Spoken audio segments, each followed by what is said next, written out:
Welcome to Tekzilla Bytes, feeding your tech hunger fast. I'm Patrick Norton, and this is a $100 no-contract smartphone from Nokia, the Lumia 635. Did I say $100? This is $99 straight from Microsoft. No 2-year contract, no nothing. And you know what? This $99 phone is a lot better than I would have thought. First up, it supports 4G LTE. It feels good in the hand. It looks good. It packs a quad-core Snapdragon processor, and it works pretty well as a phone. What's the catch? We'll get to that in a minute. First, I want to give Nokia a shout out for making a low-cost phone that doesn't feel cheap. Sure, it's some sort of polycarbonate plastic thing, but the matte shell has a nice texture, it doesn't get grubby from your fingerprints, and it's easy to pop off and swap for a rainbow of colors. Inside, you'll see that you can swap the battery yourself, and while the battery is out, I suggest you pop in a micro SD card. A free 15 gigabytes on Microsoft's OneDrive is nice, but I personally cannot survive without a big old micro SD card on an 8 gigabyte phone. The phone boots quickly, and frankly, I like the Windows 8.1 interface. Microsoft has really tuned Windows Phone 8.1. It feels fast, in part because there's so much movement anytime you do anything with the screen,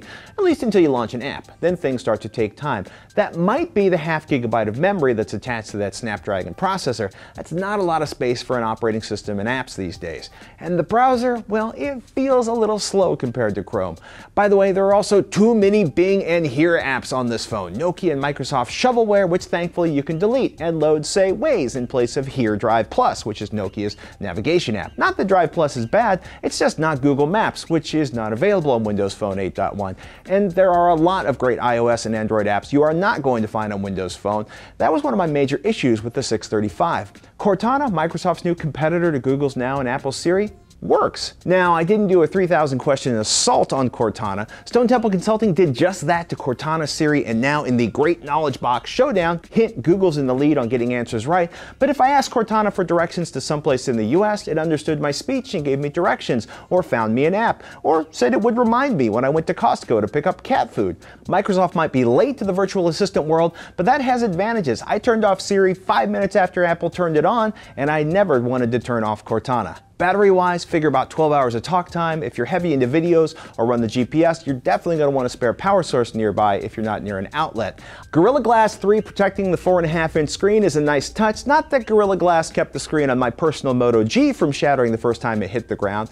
That 4.5-inch screen, 854 by 480, that's 218 pixels per inch. That's not as sharp as a lot of other phones out today, and it could be brighter for outdoor use. It worked fine for Netflix in the house, and hey, it'd work fine for the online video tutorials on lynda.com. They're our sponsor, and if you go to lynda.com/Tekzilla, you can score yourself a free week of amazing training in professional skills. Whether you're a developer, a designer, a video editor, or any of a host of other areas, go learn, go try it out for free, lynda.com/Tekzilla. Now, Nokia knows phones and radios, and the 635 is no exception. Good signal, decent audio quality, and surprisingly, good speakerphone. I haven't mentioned the camera at all, and well, you'd expect that Nokia would have to cut some corners to keep the price on this phone low, so they cut the front-facing camera out completely, so there's no easy selfies and no Skype video calls. They also cut costs on that 5-megapixel rear-facing camera. First up, there is no flash, so no night use, and pretty weak indoor photos in rooms without bright light, and frankly, even if there is enough light indoors or out, you're looking at some pretty processed images from that 5-megapixel sensor. There are other places where you feel the cost cutting on the Nokia 635. I mentioned 512 megabytes of memory, the Wi-Fi is 2.4 gigahertz only, but none that really hit me as hard as that camera. So let's wrap it up. Pros, $99 for a pretty solid smartphone is a good deal, and the Windows operating system looks great and it works pretty well. For the cons, apps. Windows Phone operating system needs more apps, which is kind of why Windows 10 is introducing a whole unified architecture for Windows apps. 8 gigabytes of storage is not a lot, and the 5-megapixel camera has no flash and not great photos. And remember, no front-facing camera at all if you're a selfies kind of person. That said, this phone is $99 straight from Microsoft with no contract and all the freedom you want to jump carriers.